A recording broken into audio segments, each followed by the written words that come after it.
নমস্কার শ্রোতা বন্ধুরা, আশা করি সবাই খুব ভালো আছেন। ভালো থাকুন সবাই। আজ আমি এমন একটি গল্প পড়ব যেটা লেখা হয়েছিল অনেক বছর আগে, কিন্তু মাত্র কয়েক বছর আগে পর্যন্ত খবরের কাগজের শিরোনামে এটিকে আমরা মাঝে মাঝে দেখতে পেতাম।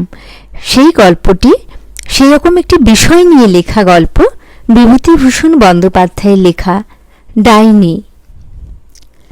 অফিস থেকে ফিরে দেখলুম স্ত্রী মেয়েকে নিয়ে বিছানায় শুয়ে। চমকে গেলুম খুবই। ভয়ও যে পাইনি তা নয়। বিজুকে তো কখনো ভর সন্ধেবেলা এমন করে সংসারের কাজকর্ম ফেলে শুতে দেখিনি। মেয়ের আবার কি বিপদ হলো? ভয়ে ভয়ে কাছে গিয়ে জিজ্ঞেস করলুম, ব্যাপার কি বিজু? বিজু কোনো উত্তর দিলে না। তার কপালে হাত দিয়ে দেখলুম জ্বর হয়েছে কিনা। না, শরীরে উত্তাপ তো স্বাভাবিক। তবে স্ত্রীর কানের কাছে মুখ নিয়ে গিয়ে ডাকলুম, বিজু। এতক্ষণ পর বিজু কথা বললে, কদিন থেকে বলছি এই অলক্ষণে বাড়িটা বদলে ফেলো। তা যদি কথা কানে করবে, কলকাতায় কি আর কোনো বাড়ি আছে? সত্যিই বটে, বিজু কদিন থেকে বাড়ি বদল করবার জন্য তাগাদা করছে। কিন্তু বাড়ি বদল করা তো আর সোজা কথা নয়। ভুক্তভোগী মাত্রই জানে। সুতরাং কথাটা তেমন গ্রাহ্য করিনি। বললুম, এ বাড়ি কি দোষ করেছে? ব্যাস, বিজু যেন ফেটে পড়ল। দোষ করেছে? চারিদিকে সব ডাইনি। একটা মেয়ে নিয়ে যাও বা ঘর করছি, তা যদি ওদের সহ্য হয়। ডাইনি? আমি ওসব অন্ধবিশ্বাসকে প্রশ্রয় দিই না। তা বিশ্বাস হবে কেন? দেখো দেখি, আজ দুপুরের থেকে শানি কিচ্ছু মুখে করছে না, যা খাচ্ছে তাই তুলে ফেলছে। আমার মাথা ঘুরে গেল। শানি আমার 2.5 বছরের মেয়ে, তার উপর ডাইনি বুড়ির কোপ গিয়ে পড়ল কোন দুঃখে। বিজু তখনও বলে চলেছে, আচ্ছা, ওদের কি চক্ষু লজ্জা টজ্জাও নেই একটু? আমি বললুম, তা ডাইনিকে কোথায় দেখলে শুনি? ওখানে। অঙ্গুলি সংকেতে বিজু পাশের বাড়ির একটা ঘর দেখিয়ে দিলে। তার সন্দেহ দেখে আমার সর্বাঙ্গ রিরি করতে লাগলো। আমি অস্ফুট স্বরে বললুম, কমলা?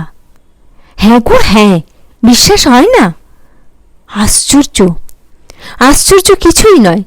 কদিন থেকে দেখছি ওর এই সোহাগ আদর পোড়া কপালের কপাল যখন পোড়া, তখন অপরের কাচ্ছা বাচ্চার উপর নজর দেওয়া কেন? আমি বিজুর প্রশ্নের কোনো উত্তর দিতে পারলুম না। মাসখানেকের কথা মনে পড়ল। একদিন ওই পাশের বাড়ির ঘরটায় কমলা চিৎকার করে উঠল, ওরে শোভারে, তুই কোথায় গেলি রে? আমায় এমনি করে ফাঁকি দিলি কেন? তখন রাত প্রায় 10টা। আমি খেতে বসেছি। বিজু আমায় দুধের বাটিটা এগিয়ে দিতে দিতে বললে, পাতের গোড়ায় একটু জল দাও। আমি বললুম, কমলা কাঁদছে না? আগে পাতের গোড়ায় জল দাও দেখি। সত্যি কমলা কাঁদছে, সারা মাতৃ হৃদয় মথিত করে কন্যার বিচ্ছেদ বেদনায়। 2 মাস আগে শোভা এসেছিল মর্তলোকে, আর আজ চলে গেল মায়া মমতার পাশ ছিন্ন করে। হয়ে পর্যন্ত মেয়েটা রোগে রোগে ভুগছে। সর্বাঙ্গে তার ঘা, বড় বড় দাগা দাগা। পুঁজির গন্ধে কাছে যাওয়া যায় না। কিন্তু কমলা সমস্ত ঘৃণা তুচ্ছ করে শোভার সেবা করেছে 2 হাতে। তার ফলে নিজের গায়েও স্থানে স্থানে ঘা হয়েছে। সেসব গ্রাহ্য করেনি একটুও। সারা হৃদয় নিয়োজিত করেছে তার প্রাণ ও সদৃশ্য শোভাকে আরোগ্য করবার প্রচেষ্টায়। বড় বড় ডাক্তার কবিরাজ দেখানো হলো, রোজা এসে ফোঁড়া কাটল, অসংখ্য দেবতার কাছে মানত করা হলো। চেষ্টার কোনো ত্রুটি রইল না।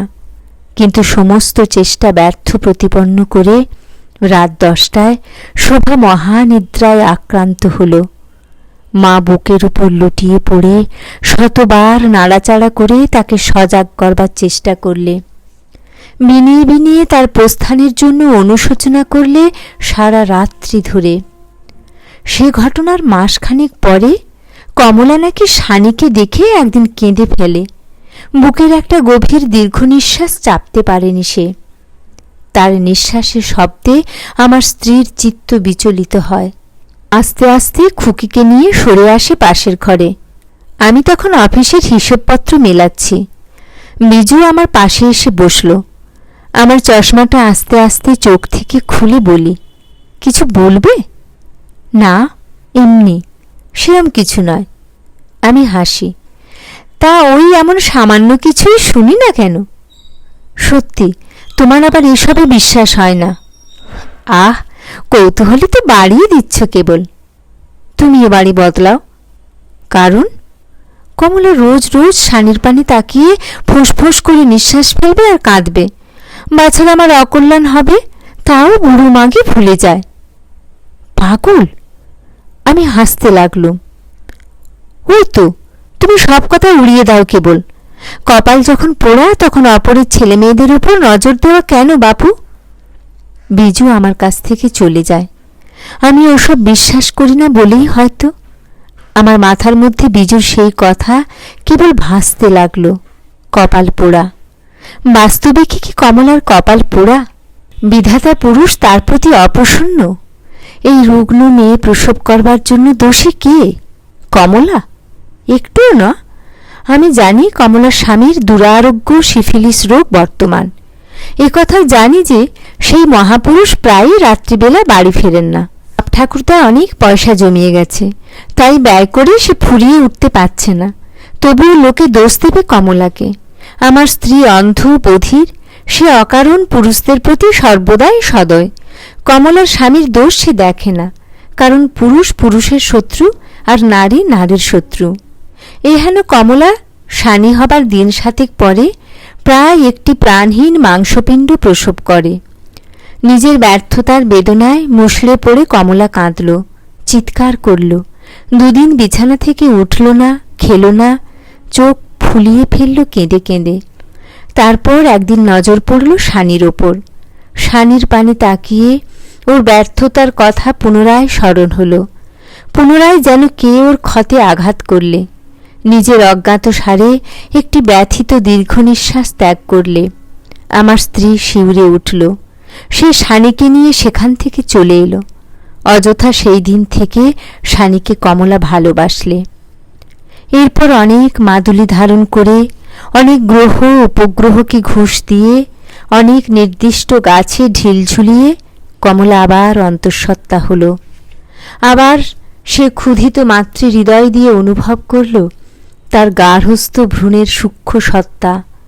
আমি ভগবানের কাছে প্রার্থনা করলুম, প্রভু, ওকে আর বঞ্চিত করো না। তিনি হয়তো আমার প্রার্থনায় সাড়া দিলেন। কমলার মেয়ে হল। আবার সে তার পুরনো হাসি ফিরিয়ে পেল। মেয়েকে মানুষ করতে লাগলো বহু প্রয়াসে। কিন্তু এ খুকিও বাঁচল না। তার এই পৃথিবীর আবহাওয়াটা সইল না। কথা আমি আগেই বলেছি। সেই সঙ্গে আরও বলেছি যে কমলা তার শোক ভুলে আবার আমাদের শানির পানে ফিরে তাকালো। আবার তার বুকে আঘাত লাগল। সে দুহাত বিস্তার করে শানির দিকে ছুটে এলো। আমার স্ত্রী ভাবতে লাগলো এর হাত থেকে রেহাই পাবার কথা। অগত্যা আমাকে বাড়ি বদল করবার জন্যে অনুনয় বিনয় করতে লাগলো।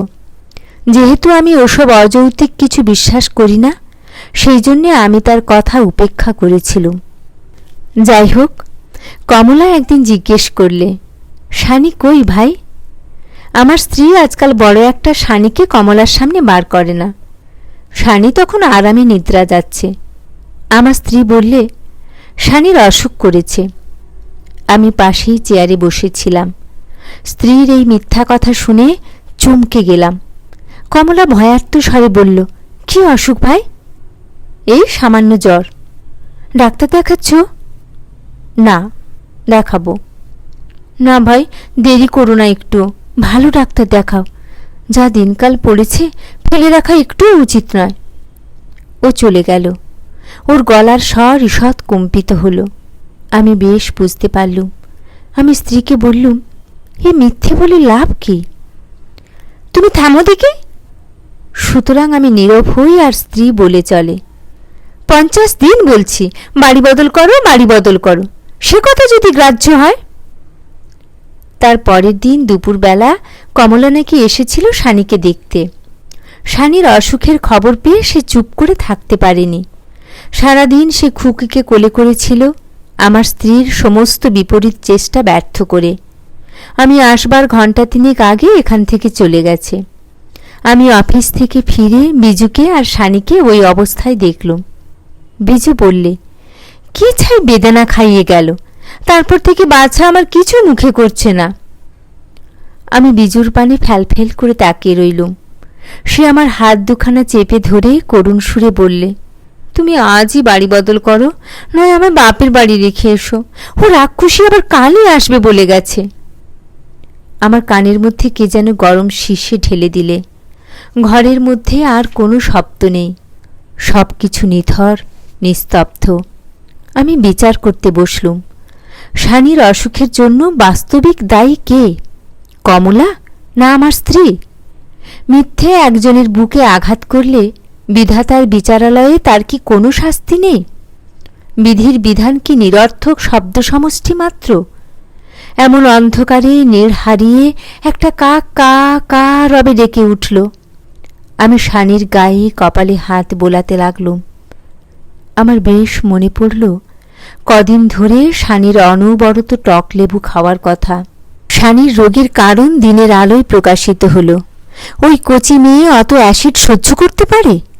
ঠিক সেই মুহূর্তে ছাদের ওপর একটি বিড়াল করুণ সুরে বিলাপ করতে লাগল। সম্প্রতি তার একটি সন্তান মারা গেছে। আমার স্ত্রী চমকে উঠে আমায় অনুরোধ করলে, আগে বিড়ালটাকে দূর করে এসো, আগে ওকে দূর করে দাও। আমি তার অনুরোধ শুনলুম না। বিজু কাঁদল ফুলে ফুলে, তবে আমায় দূর করে দাও, আমার পথের ধুলো, আমি কেউ নয়, আমার গ্রাহ্য হয় না একটু। একটু সুস্থ হয়ে শানিকে ডাক্তার বাড়ি নিয়ে গেলুম। ডাক্তার 1 ডোজ ওষুধ দিলে, সেটা খাইয়ে দিলুম যথা সময়ে। বিজু সারা রাত্রি মেয়েকে বুকে করে নিয়ে রইল, আর আমার অবিশ্বাস দেখে দুঃখ প্রকাশ করল। বললুম, পীরের কাছ থেকে জলপড়া নিয়ে এসো, তা হলো না। ডাক্তার বুদ্ধি কি এসব সারাতে পারে? কিন্তু বিজুর কথাই মিথ্যে হলো। ডাক্তার আশ্চর্য রকমে শানিকে নিরাময় করলে। সকালবেলা শানি আবার তার সহজ সরল পূর্ব স্বাস্থ্য ফিরে পেল। আবার সে খেলতে লাগলো, হাসতে লাগলো। অফিস যাবার সময় বিজুকে বললুম, ডাইনির হাত থেকে যখন শানি রেহাই পেল, তখন কমলাকে ক্ষমা করো। বিজুর জন্য অসহ্য হলো আমার কথা। বললে, মায়েরই বলছি, তুমি আমায় পাগল করে দেবে। কালকের মধ্যে যদি না বাড়ি বদলাও, তাহলে সত্যি সত্যি আমি বাপের বাড়ি চলে যাব।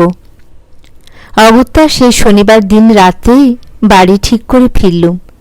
পরের দিন জিনিসপত্র নিয়ে উঠে গেলুম নতুন বাসায়। পরের জন্যে স্ত্রীর সঙ্গে ঝগড়া করে সংসারে শান্তি নষ্ট করতে আমি নারাজ। কেমন লাগলো গল্পটি? ভালো লাগলে লাইক করবেন, কমেন্ট করবেন, শেয়ার করবেন, আর প্লিজ সাবস্ক্রাইব করে আমাকে উৎসাহিত করবেন। ভালো থাকবেন সবাই। সঙ্গে থাকার জন্যে ধন্যবাদ।